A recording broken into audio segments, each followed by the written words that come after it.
of the things about Beautiful is obviously we're cloud-based, so keeping your browser up to date is important. I right before this call, it was half an hour before, I was like, oh, there's a new browser update.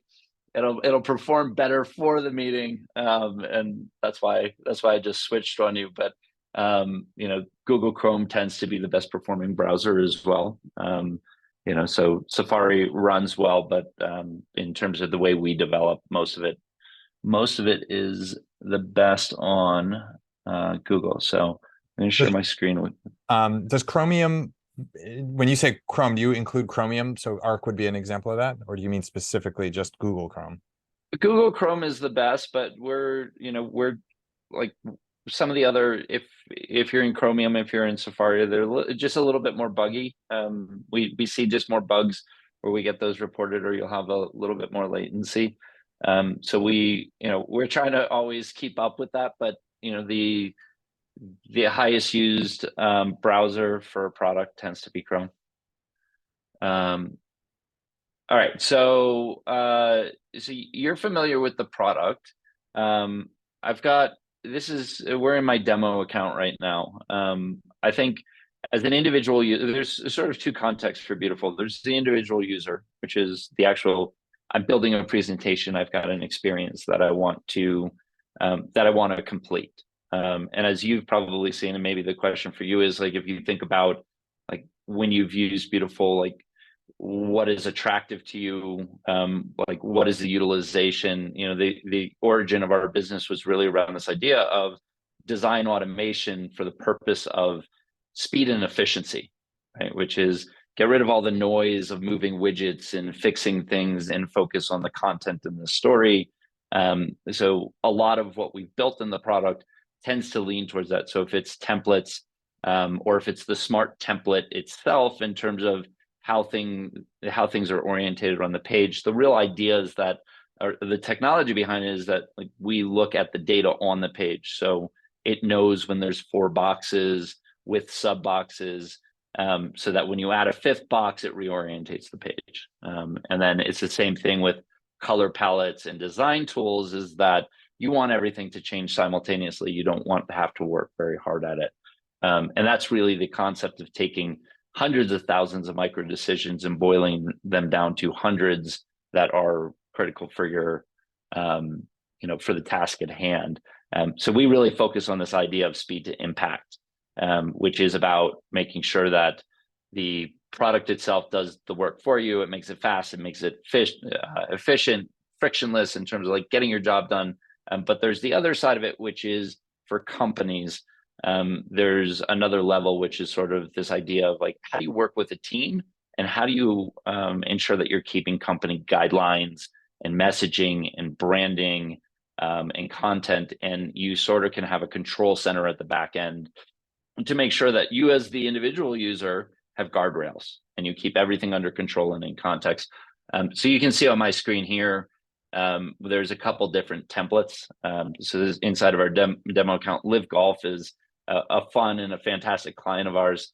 But what Live Golf does, as many of the companies that work with us, is they build out a theme, and that's your classic brand kit. It's your logo, your fonts, your colors, your backgrounds, and then in addition, there are libraries inside of the product where you can store things like presentation templates to get your team started, individual slides. So if you had sort of that boilerplate slide that was like, here's my company facts, or here's my bio, or an origin story, you can put them in the product so that any user can surface those as design inspiration.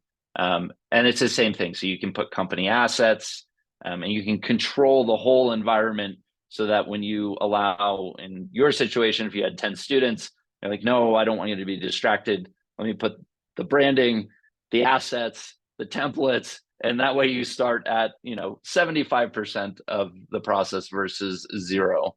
But what you wanted to talk about, and I think this is probably the most interesting, is there are different ways to create presentations, and many people start from different things. I'm one of those learners that does both visual and written at the same time. So I came from a marketing background, so I like to write storyboards. So like I do storyboards literally on a piece of paper and start to write notes under it.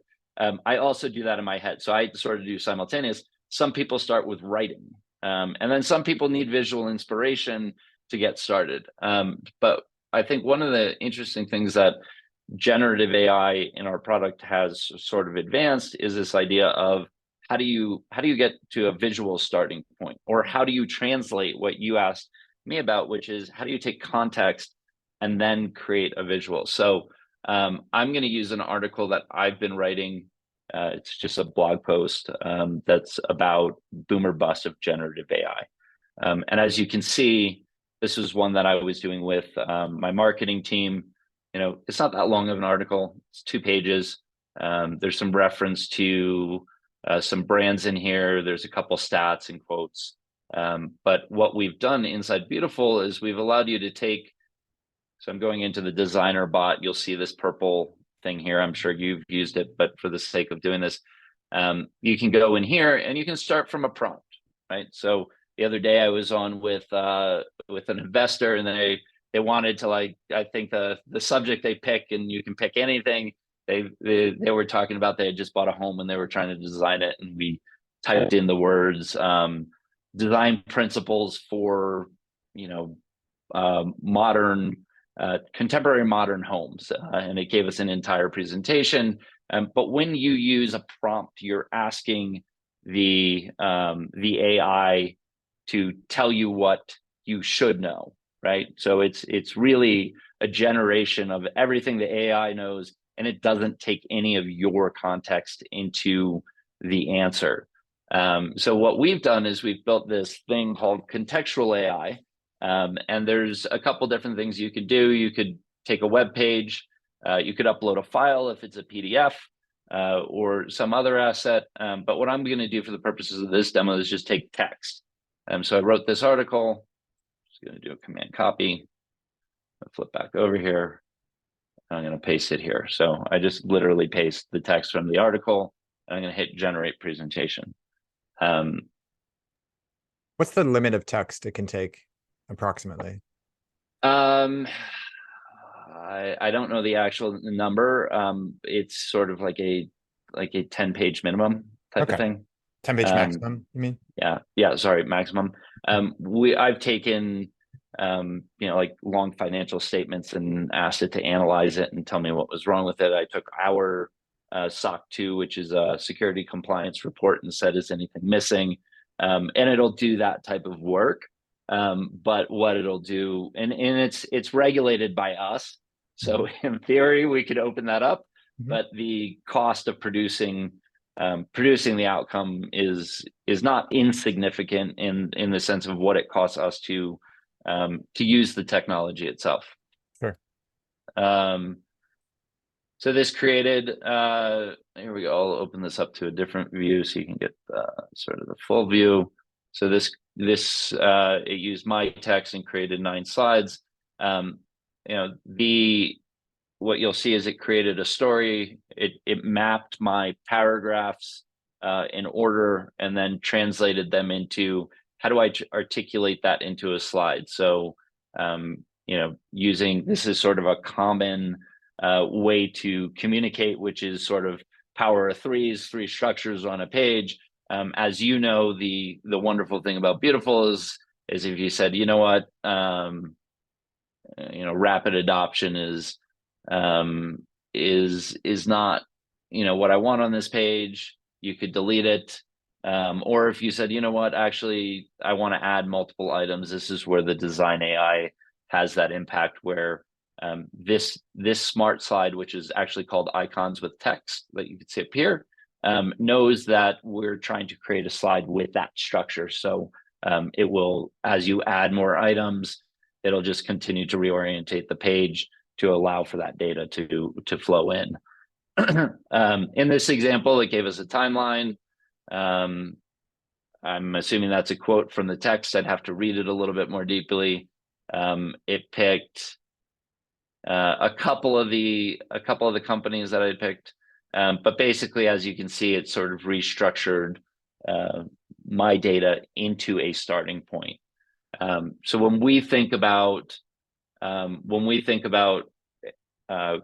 contextual AI, when we think about AI in the product itself, we call it collaborative AI, meaning that we don't believe the AI should do all of the work for you. We believe that it's supposed to work in concert with you. And you know, more often than not, this is meant to give you a starting point that allows you to have storytelling structure, allows you to have image and sort of a foundation for things to get you started. So we could do a couple of these if there's something else that you would like to see. Couple Let's go questions. back. Yeah, a couple questions on the AI part. First of all, you mentioned you can upload a PDF or other files. Is that right? Could you upload a PowerPoint file some people might have, or other kinds of files, or primarily just PDF files? So you can upload more than a PDF. You could upload a PowerPoint. I think the thing that you need to keep in mind is that it's not going to be a direct one-to-one match. So it's taking the text from the content, reorganizing it, and then giving us a data file that basically it's used as a prompt with the LLM. So it means that if you had created 10 slides, and this is always a misconception with Beautiful, is can I just take a PowerPoint, stick it in there, and you can make it beautiful? It doesn't quite work that way, because the technologies are different. This isn't PowerPoint. But what it would do is it would take the text from the document and then provide you a new version of the same text. So it's going to reorientate it, and it's going to fill in the blanks, right? So one of the powerful things about AI is that it will read and synthesize it, and it'll look for information or context that's missing. So it's really a combination of the two. One of the things that we're working on right now is the idea that you might want a literal translation. So you might take my boom and bust article and say, I don't want anything outside of what I specifically wrote. And that would be sort of more of a text to deck type of like translation. What we've found is that really that point of translating from your context. So like, I know that when we went into this deck that I just created, I actually have to read it. Right. I know right now it's not a literal translation. So I have to read the comments. I have to take a look at this, and it might be missing a milestone, or I might want to go in here and rewrite the text. I may not like my quote, and I might go in here and say, you know what, make this, reparaphrase it, make it shorter. Now I can own, a different quote. But the point is that sometimes, well, all the time you should be reading the work that you're producing. I've had customers tell me that they use the AI to create stuff and they don't change it. There is a little bit of danger in that, because we do know that it's getting better, but we do know that they call it hallucinations. There's small nuances in the actual writing that can sometimes be misinformed or not correct, because the LLM didn't know the subject matter and make something up. So just to clarify, you're saying that you're preparing to have a text to deck kind of more literal translation. Is that what you're saying? It's not there now, but that's what's a new feature you're Yes. contemplating? Okay. Yes. So and you'll see. So if we did here, we can use a web page. You have a web page in mind that I can use. You could use our journalism program page if you want. I can paste that over for you. Yeah, would you? Sure. Let me grab that. And pasting the link into the chat here.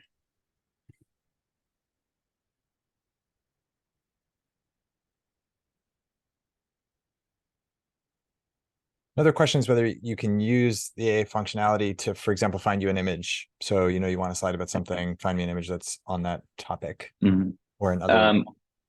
We'll do that in this. Well, once it produces a deck, I'll show you where the feature is.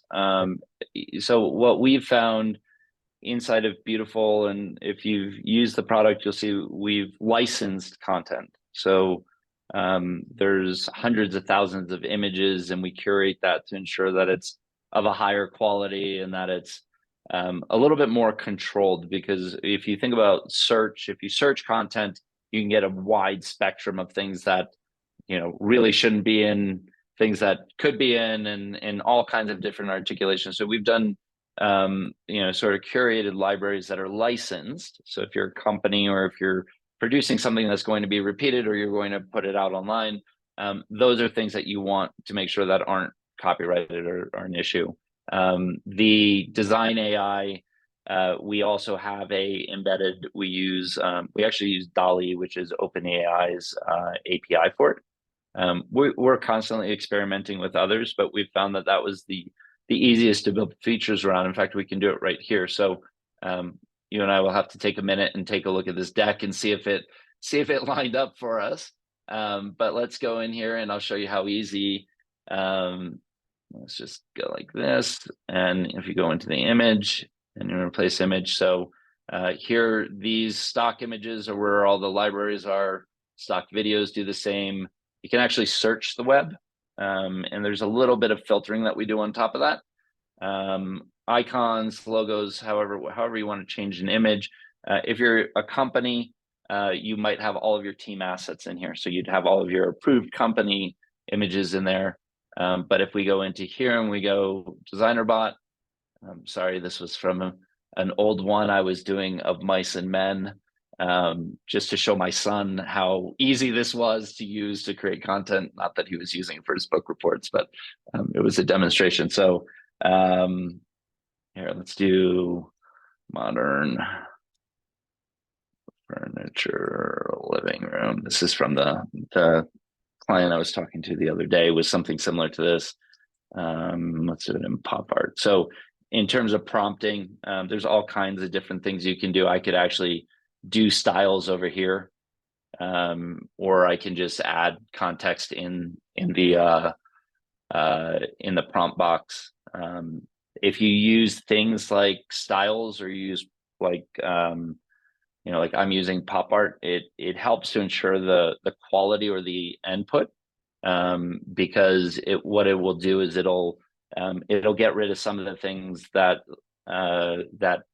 AI generated stuff is not good at, which is a blending of different images. So sometimes you get some distortion, or you'll get some, a sixth finger on a hand because it's melding things together.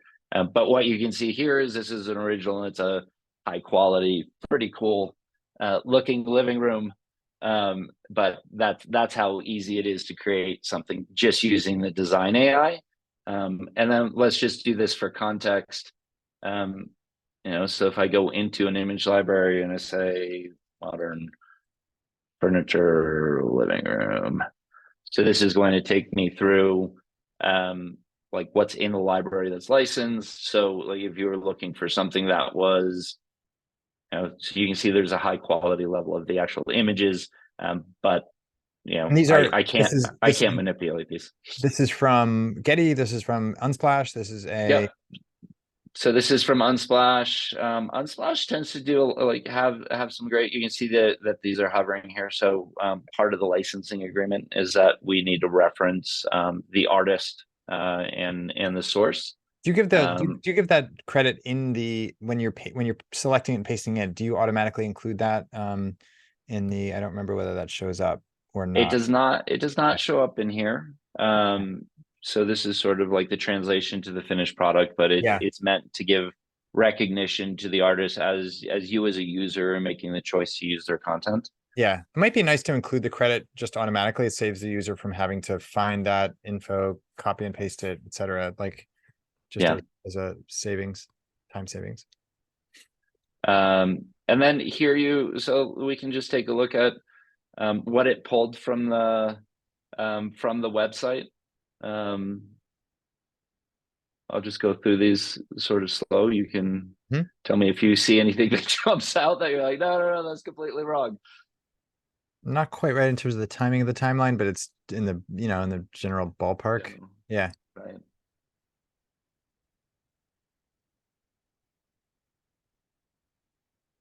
And can you let's say you want some particular style, like you want a timeline slide, but you don't want a whatever slide, or you want 3 photo slides. You basically just go back in and edit that, right? You're not creating a kind of template that it will then fill in for future use.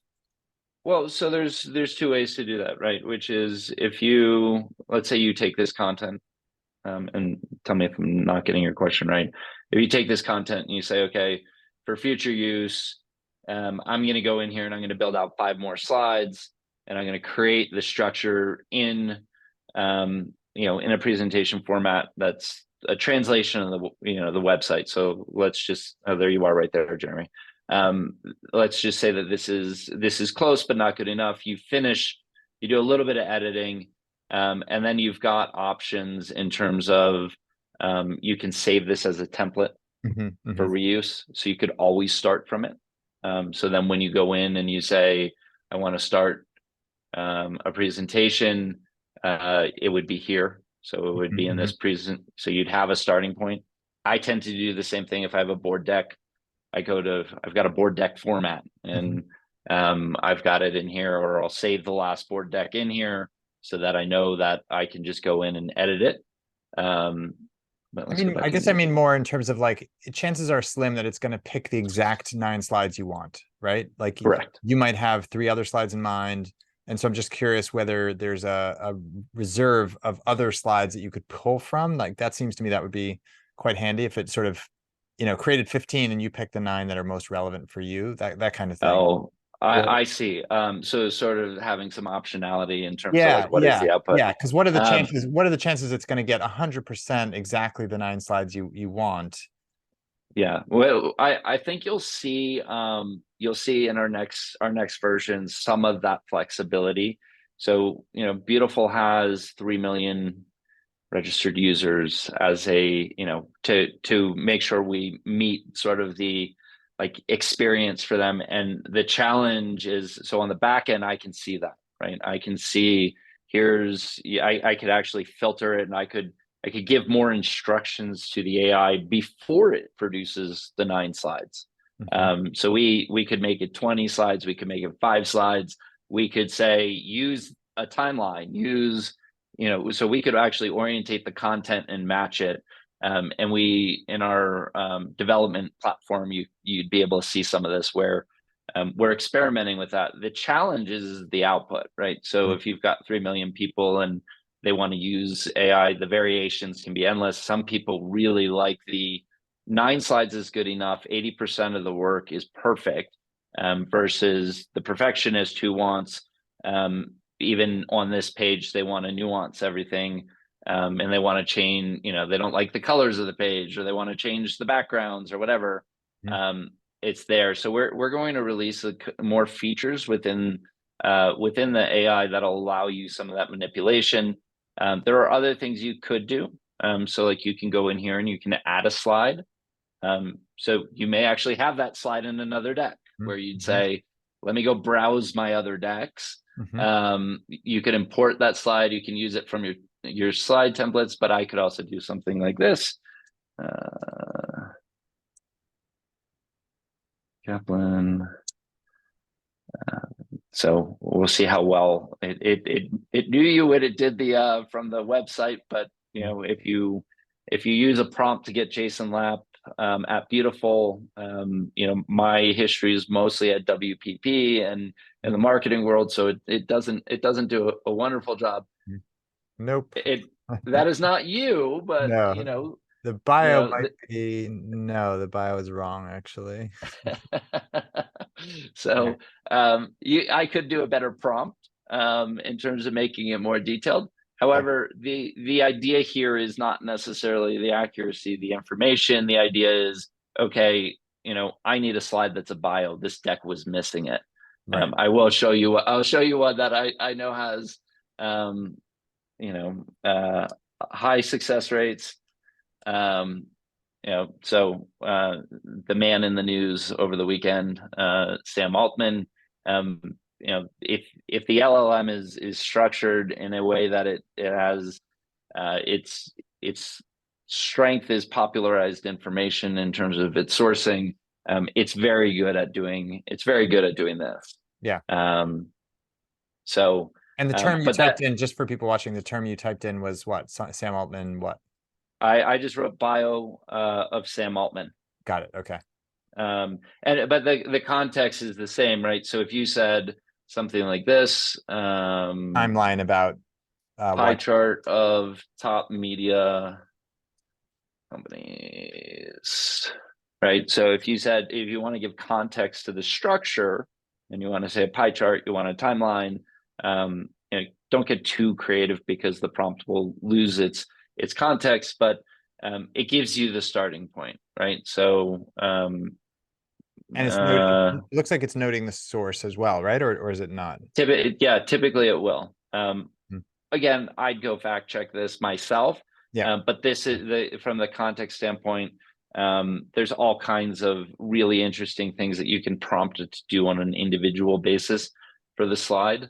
A secondary way to do this is to run the exercise twice with two different prompts or two different sources of information. So if you had given me a URL and then you also had a section of text where you had written sort of your mission, vision statement for this School of Journalism, you could write those two and then you'd have two presentations and maybe the information is more complete for the task that you have in your head that you're trying to complete. Mhm. So again, my challenge is I don't know what you want on these slides, right? Sure. So the completeness of information is really based on how much you prompt it, how much information you put on it, and how much of an exercise you do around those things. Sure. Yeah, that's great. A couple of other questions, if I could. One is about interactivity. So a lot of people using presentations want some kind of polling. They want some kind of interaction activity, et cetera. Is that something you've thought about baking in some way? Obviously, there are external tools that people can use, like Um, Poll Everywhere or Slido or other kind of poll tools. But have you thought about adding any interactive Are capabilities? you talking about more like polls and like those types of things? Yep, add a comment Um, here, add a poll here, add an interaction here, because people are presenting and it's boring in many cases, right? If you can't yeah, interact. So right. most people will want some kind of interaction. Some tools enable that, many don't, obviously. Just curious what your thoughts are. We haven't enabled it. We've looked at a bunch of them. The challenge is finding the right ones that are big enough and integrate, at the best level. If you have some recommendations on things that you use commonly, I'd love to see them. But we have not integrated them in. We tend to lean towards workflow type of integrations. So there's integrations with things like Dropbox and Google Suite Mhm. or Google Drive, so that you can be more efficient in your day to day. And the same is like if you have asset libraries or data. So let me show you this really quick. So if I was creating a chart, a second here. Actually, let me show you a different way to do this since we're doing this as a demo. If I was adding a chart, these are the smart slides across the top. Mhm. These are slides that are from my team that have been created.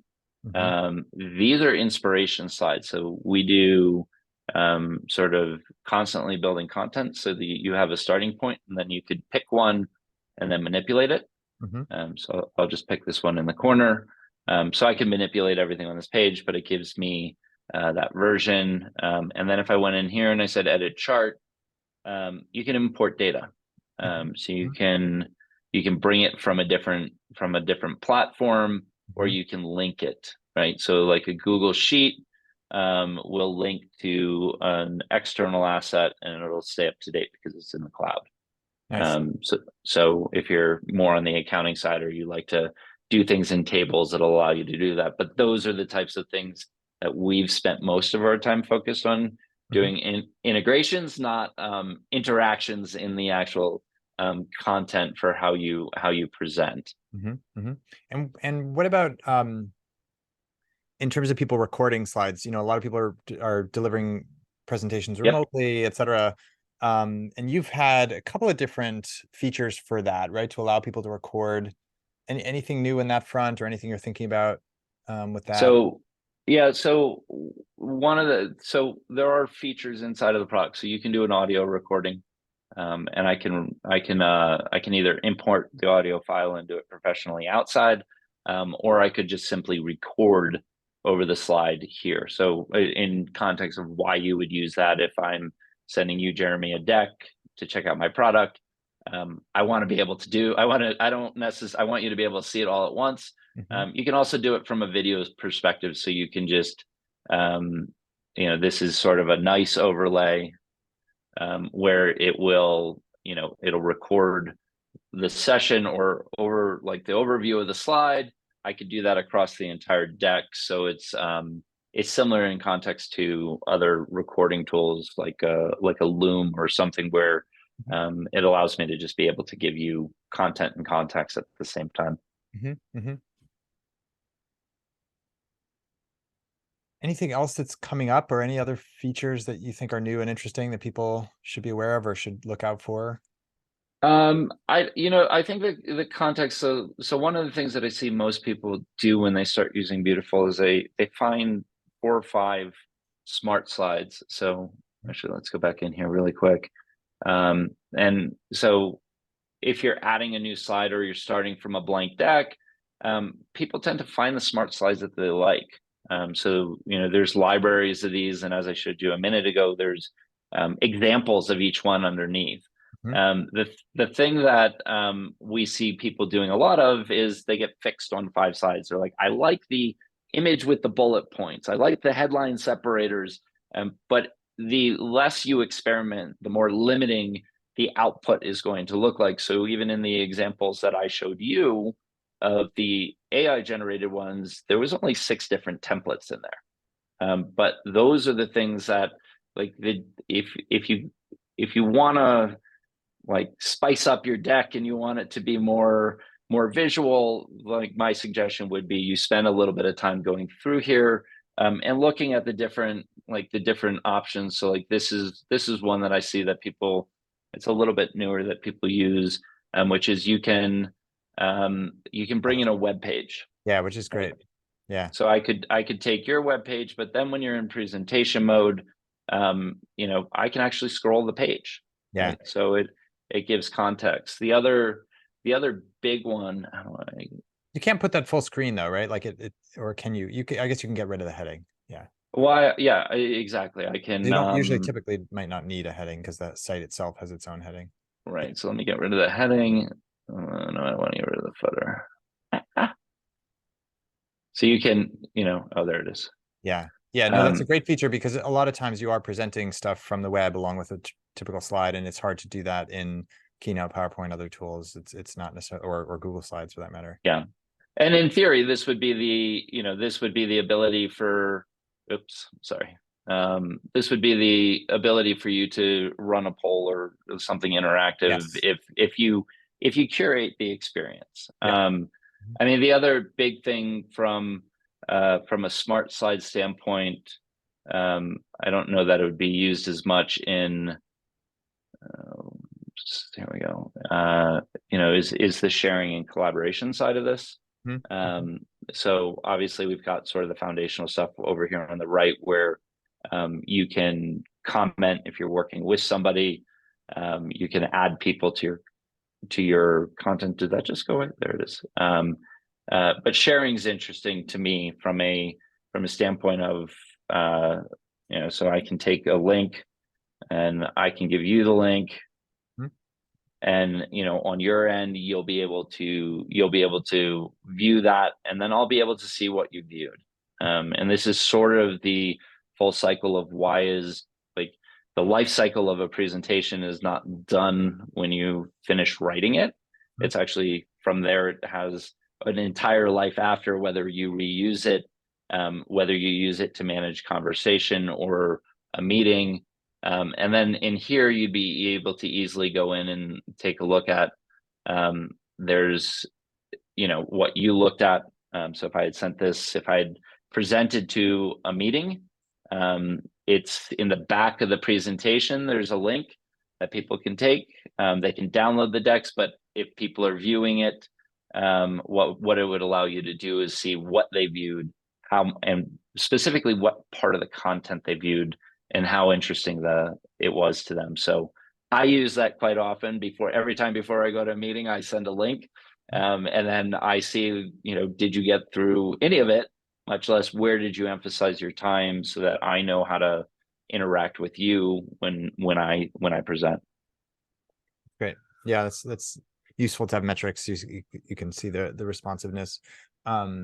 In terms of presenting online, one of the issues I've encountered with using a web-based presentation tool versus Keynote, Yep. for example, Keynote allows you to present with a small screen, so you can sort Yep. of resize a window and still have the rest of your Zoom or Google Meet, etc. If you're using a web-based tool like Beautiful.ai, you typically have to go full screen, or else you get the external browser cruft. Right. How have you been solving that or addressing that? So I'm gonna show you really quick. So this is sort of the interesting thing is, like, you're used to using other tools. Beautiful's a little bit of, you have to find certain things. So down here in the bottom right, Mhm. there are options for presenting. So I can control the viewer from here. I can look at a slide grid. I can go full screen. I can also do a presenter view. Now, I don't know if you can see that. Did that Yes. show the Yep. notes? Yes, it did. So what this actually does is, if you pull the notes, um, let me see if I can shrink this and do this as an overlap for you. So what it'll do is it'll allow me as the presenter to use the notes, and the other screen that's actually being presented. So, like, if I move this, I'm going to move this onto my other screen really quick, which you won't be able to see me do. But basically, I'm going to. Oh, can you see both screens right now? Yeah, I can see So both. so this is your control panel, right? Right. So when you're doing this as the presenter, you should be using the notes page, but I should be taking that off your screen. Yeah. And over here, I'd be able to look at the camera. I'd be able to look at my notes. I'd be able to structure the speed and the timing all in the panel, while you are seeing what's on my second screen. Or if I had dual browsers in front of me, it would be the same experience. Yeah. And the same goes if you're presenting live in a room, is that if from the laptop, you can just pull the notes and share the browser window. It works that way. There's also an offline presenter. We find that, of our population of users, it's not a high number of people that are actually using it, but there are absolutely times when you feel like, okay, I want the security of having something that's offline. I've been in conference rooms where I have no idea what I'm getting, so I pre-prep, Yeah. where I do both. The other thing, which I discourage, but I think this is something that's important for especially your users to know. Beautiful might not be the format of choice. So one of the things that you can do, let me go back in here.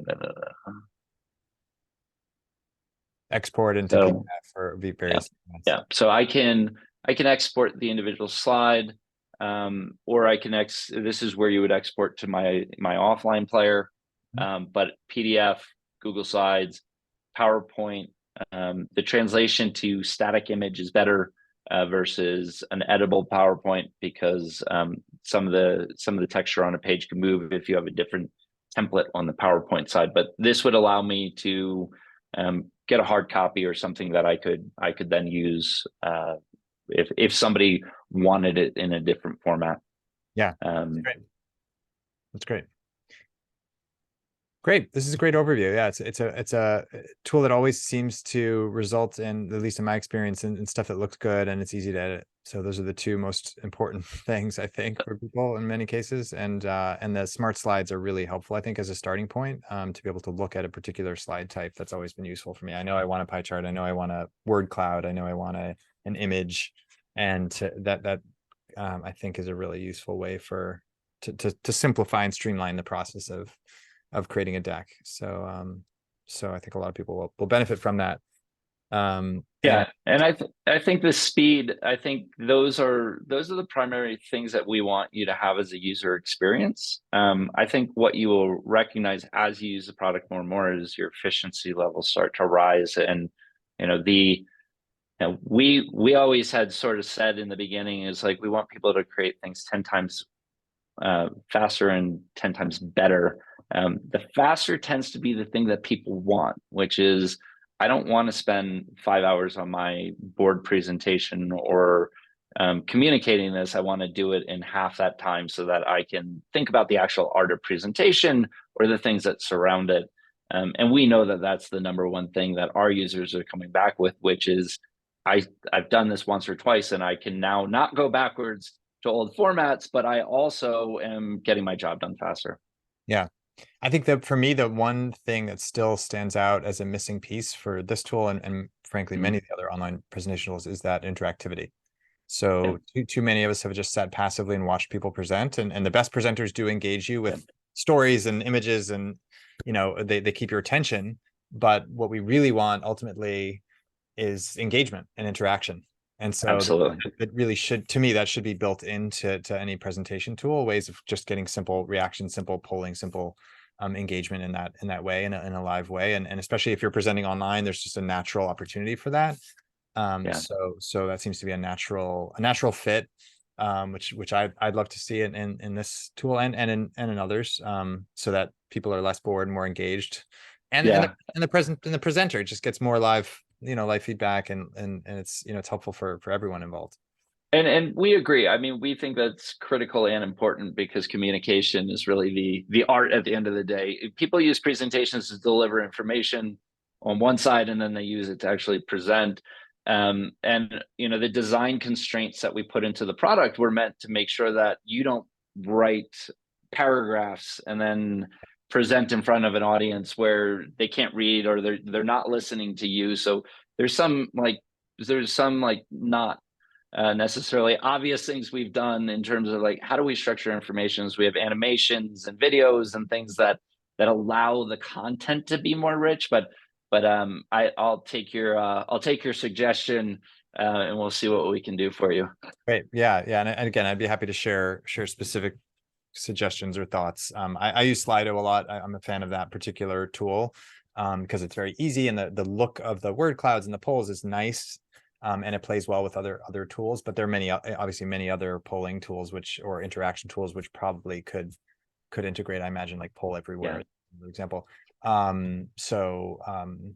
I'm excited to continue to see how it continues to grow. Do you have an inspiration library? I don't know if I've seen that, like, of great examples of past, or a collection, that might be interesting to share with readers as well, because people Yeah. can create such gorgeous things, and sometimes it takes a little bit of imagination Yeah. to see what that is. And the smart slides are examples, like in each of those categories you have those examples within that Within that but I'm curious if you have individual. kind of like a collection of finished presentations, just to show, kind of inspire people with what can be So, done. right. So here are starter templates. And this is just in the when you click on the create a presentation, you can click on starter templates, and you can search for things here. Although Um, that's still dummy content though, right? It's not like actual decks that people have created, right? right. So we don't have any user generated content. There's a balance between, you know, like they would have to submit it to do it. Sure. What we've done is they're dummy decks, but we've actually done there's a whole series of these in here where we've recreated other people's content. Got it. Okay, got it.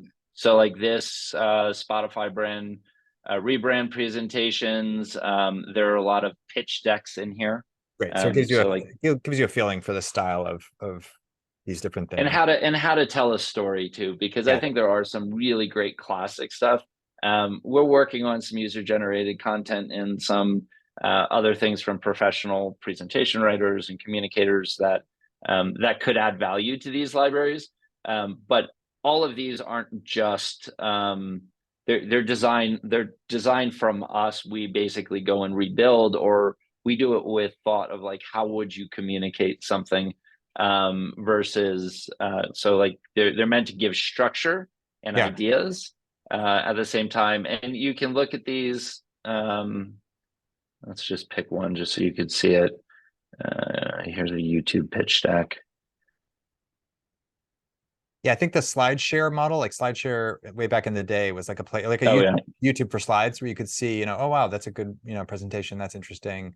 And I think we kind of lack that at the moment. A place where people can see great slide decks. Obviously, there's scattered ones you can find online, but right, right. And I think there became an era where they started, trying to monetize that business as yeah, well. And yeah, user generated content is more difficult than you would think. I think people are, nervous about like sharing their own sure, yeah, thoughts and content, but for sure, also there's also a privacy thing. But you could see this was, this is designed with this is a pitch deck, so it's designed with the right principles, and limiting content at the same time. So like, like the major mistakes people make in presenting is they put every word in a slide, yeah, and they miss some of the headers. So you have solution, market size, competition, product, sales, and distribution.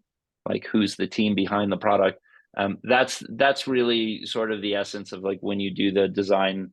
Like if you use something that's from the libraries, they're meant to give you examples of what something should look like, but it's not necessarily somebody's finished work yet.